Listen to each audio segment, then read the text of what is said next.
So would you like to stay? Yeah, absolutely. Yeah, I just want to make sure I wasn't crashing anybody's party if I just got, slipped into a Clackamas instead of a Columbia kind of thing. So, okay.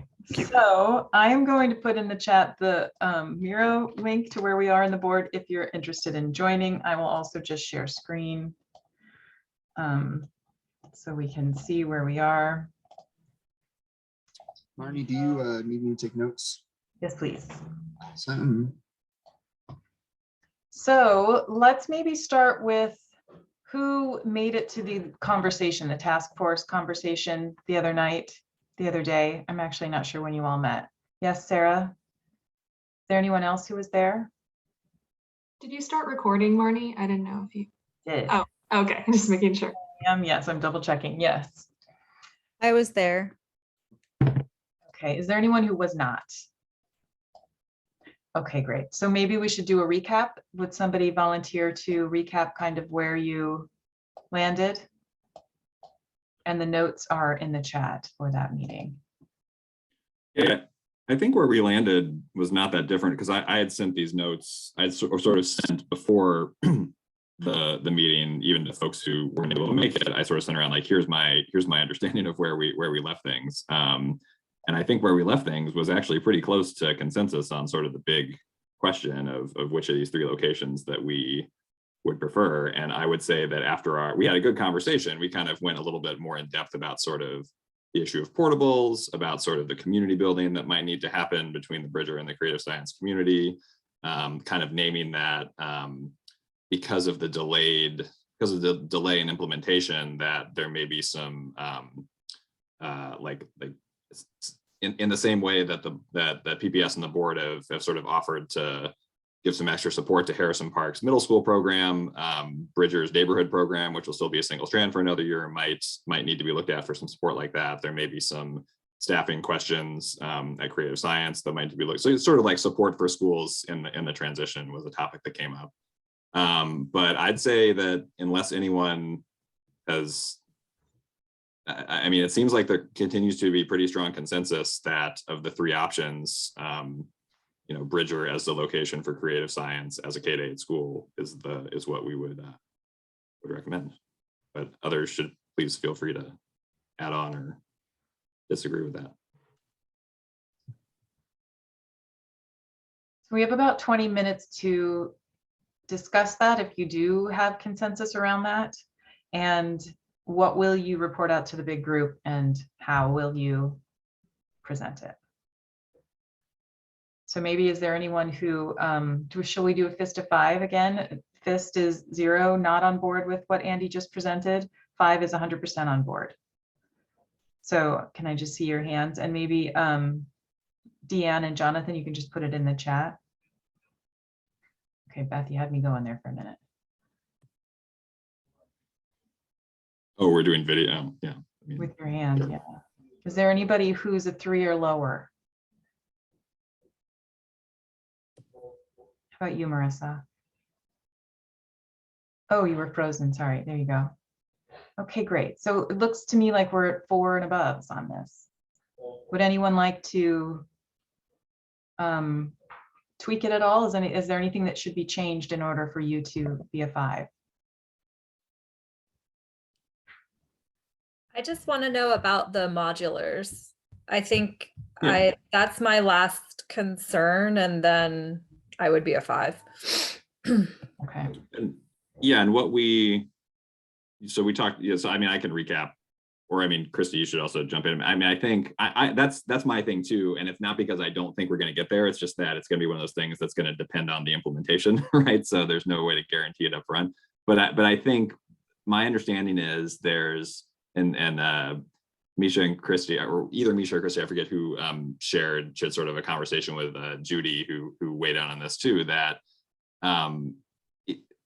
it should be possible to like we'll need to use the modulars even long term, right? Like just for the number of classrooms that are needed. It should be possible to find a way to use them for things that aren't core classes or self-contained classrooms, or something that's not going to make it kids all day experience. That's going to be something that's going to have to be, the administration's going to have to look at. It's not something like Flow can produce a magic planned for. It requires like actually, being on the ground in the building and probably some conversations within the community even about priorities. But it seems like there's optimism that we'll still need the portables, but they won't be like kids all day experience, or that would be the goal. Yeah, and I can speak to that, what I shared in our small group meeting. So I could tell the portables were a sticking point. It was a concern for me too, because the listed capacity without the portables was 400. And our school with 2 full strands at each grade level is about 500. So it was a concern for me too. I had the privilege to talk with Judy, who knows a lot about the facilities, and felt like that focus option schools have a lot more, I guess, flexibility to how they utilize space. And she gave the example of Odyssey, like listed at 124, but when you go in there, they're utilizing space very creatively. And that, and I think for our community, moving as a K-8 is very important. So I think, and the modulars they have there was a pretty large investment of millions of dollars and are in great shape. And there's definitely longevity there. So I think she felt right now, like we're kind of at like more of the 1,000-foot view of like, we can agree that K-8 and at Bridger, and that kind of working out the long-term details of the portable use would probably be best done between the Bridger and like Harrison Park communities and creative science throughout that transition. That was probably like a more detailed planning that needed to be done with those communities during the transition. And that there was a lot of creative ways that space could be used in that building. And that the number that is on flows isn't necessarily capture all the ways space can be used.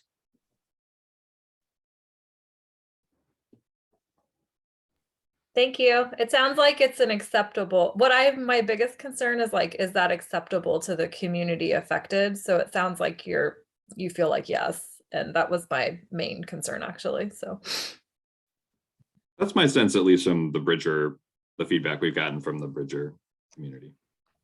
I mean, again, it would be better if there was some way to magically sort of guarantee it up front, but I mean, I think that's the best. I think as long as Judy and Christy and everyone else who's looked at this believes that it's possible, then yeah, I think it's just a matter of continuing to prioritize it as, look at the implementation. Are there any other concerns with this idea? And as a community member in CSS, I would say one of the things that makes it worth trying to work through any wrinkles is that there's acceptance of the community, and so that part is awesome immediately.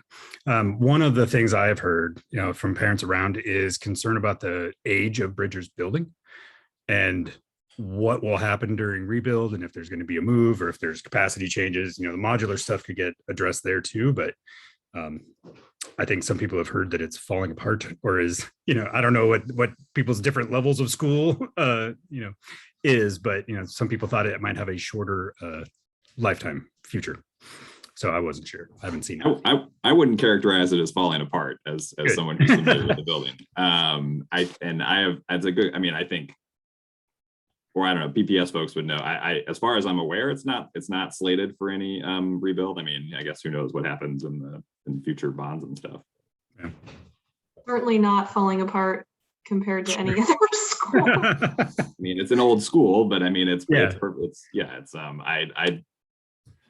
say that the main facility concern among Bridger has been about the modulars, not the building itself. Cool. Well, that's good, because you only hear the rumors and the hearsay. Something else that we spoke about when we were meeting the other day was just the need and desire to have either ideally PPS lead conversations for communities, the two communities, to get to know one another as we move into this transition. So that, and then Christy also spoke about staffing, wanting to ensure there's like kind of a no fault year as this transition in the transition year, correct, Christy? Yeah, I'll say the impact a lot of these conversations have had on programs that rely on lottery is just like, just with the uncertainty. And I think this has been for a couple years, at least at CSS, of not knowing the location has been a deterrent for families wanting to invest, their kids going there. So there's been over the last few years just an overall decline in applications. I think until people know where it's going to land.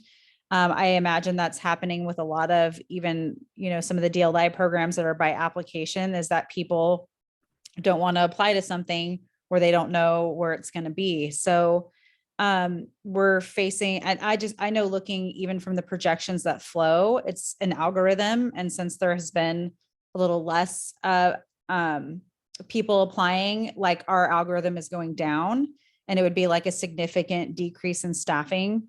And I imagine a lot of these programs, a lot of programs that rely on people applying are going to be impacted in the same way. And since we have made the decision to push out a year, it seems like an ask to kind of do no harm. If there is a dip in enrollment during this transition year where people are maybe like not wanting to make the move, or not maybe wanting to come to a program in a transition year, knowing that it's not going to be in that same place next year, that, we're not going to be looking at massive cuts if we have a dip in enrollment during this kind of waiting period. So kind of an ask to do no harm to some of the programs that may be impacted with enrollment due to delaying the implementation a year.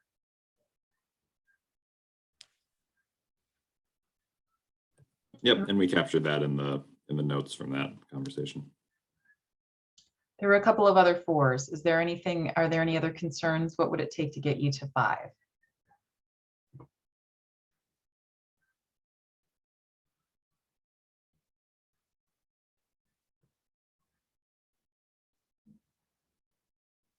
This is as good as it gets, it looks like. So the other thing we're tasked with in this breakout is deciding who will report out to the large group and what it will be that you're reporting, and to list any barriers or concerns. So would someone like to volunteer?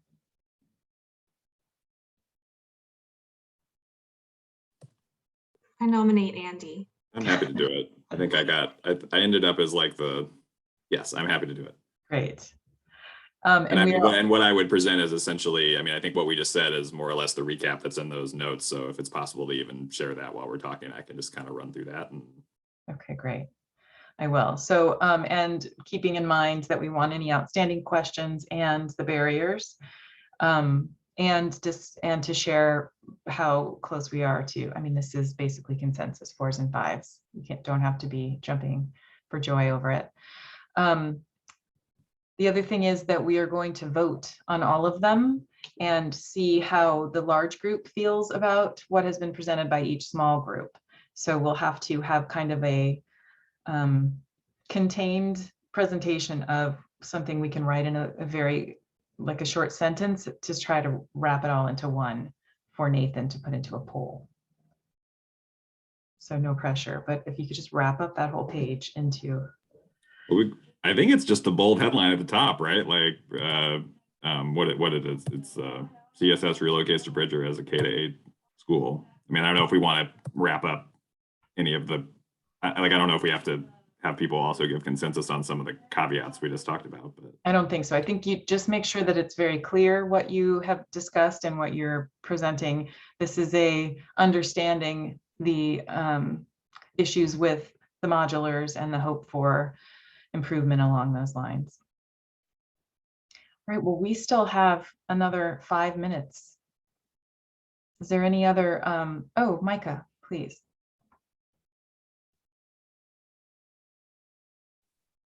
Sorry. Is a barrier may not be within our group, but what it's now the Spanish DLI is at Bridger right now, right? And is it moving in all the scenarios and all the proposal? there was one, you're talking about like A, B, and C? Yes, yes. In B, it was going to be a whole school. So B, it was the Spanish was not. It was going to Okay. be the whole school Spanish. So part part of the barrier, although it's not within our group, would be if it's Spanish is moving and the Spanish DLI group is like, nah, you know what, it's best at Bridger. Yeah. Right. So I sat in on their, that's one reason I wanted to sit in on their Oh, meeting okay. that happened to be after ours yesterday. And yeah, I think it's a good point, right? Because this came up in our conversation at the last SE and our small group discussion at the last meeting, right? Which is like, okay, it's good in theory, but does this actually give us viable options for Spanish? And yeah, we can name that. I also my personal take, and I'm curious what others think, is like we have such limited options for creative science compared to the Spanish and Mandarin that I almost just think if we're going to work backwards from something, even if this makes it harder to resolve the other two things, it kind of has to be this one. But yeah, I think it's a good point. From our perspective, that would be the selling point, at least. Sure. Yeah. Okay. It's like, what are the alternatives? I guess because I don't think we even named another viable. But yeah, I'm curious. I'm sorry, I don't mean to monopolize the conversation here, but yeah, I think it's a good point. All this stuff is connected to everything, right? That's the challenge of looking at it in isolation. Right. Are there any implications with the boundaries, which is what we'll be looking at next? Does this make things difficult? Boundaries specific to CSS? To the people who will be affected? Okay. I do have just one little concern. I know it comes up a little bit with the middle school too, but then looking at as we shift boundaries in there, do some schools end up still unenrolled in the, so speaking as a principal of one that will be when we go with, if we go with this option, an unenrolled or under-enrolled elementary school, which leads to all those same things we've talking about, loss of staff and everything with that. So I'm hoping that in boundaries, we can still look at ways to tweak that if this is, like we said, a viable option. I think making a decision is so important. We have to fit those programs, get those locations before we can really look at boundaries that make sense and support everyone. So that's just one concern with this proposal C. Well, and we're not, but yeah, and also we're not agreeing on all of C, right? Because I think one thing that depends on, right, is where the Spanish group lands on what happens with Lynn, because that has huge implications for you, right? Yeah, so yeah.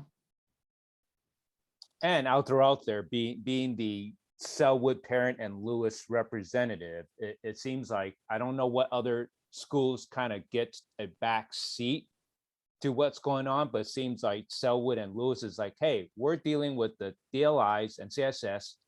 We'll figure you out when we get this figured out, right? And I think a lot of, well, no, it's not, I think I know a lot of families are frustrated by the district's answers to what's going to, how it's going to affect this community, especially with Selwood. One of the proposals being Selwood being under-enrolled by like 100-ish kids. So.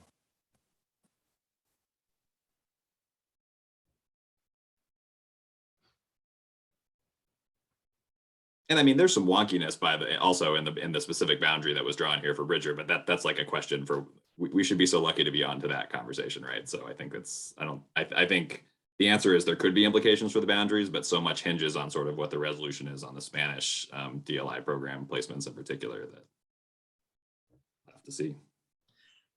I'm also hoping when we have boundary conversations, we can talk more specifically about transportation and have maybe somebody from transportation come and share some of that. And I wish somebody from the city could be there to talk about safe routes too. Yep. When we get to, like you said, when we're lucky enough to have actual nuts and bolts conversations. I mean, we need to like have homework to like walk all these things, you know, like, or one way or another, we need that street level perspective. Yeah. So. Yeah. Thank you.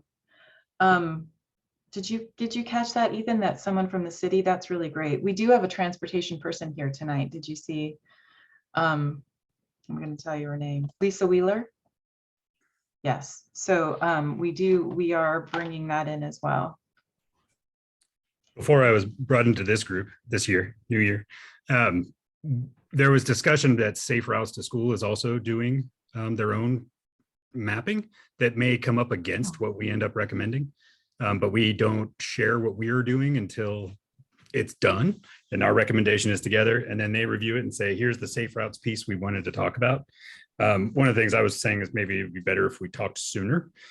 so that we could establish safe routes within this boundary change. That way it's not going back and forth.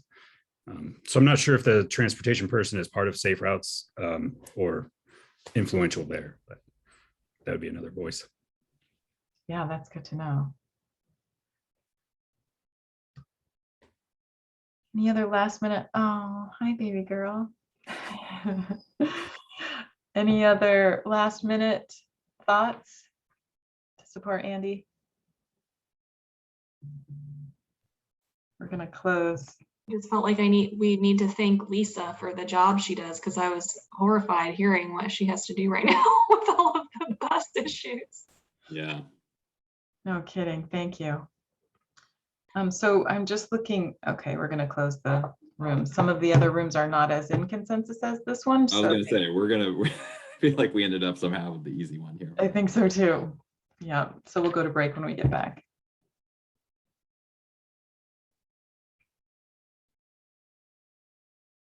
We can just leave this room if you're still here.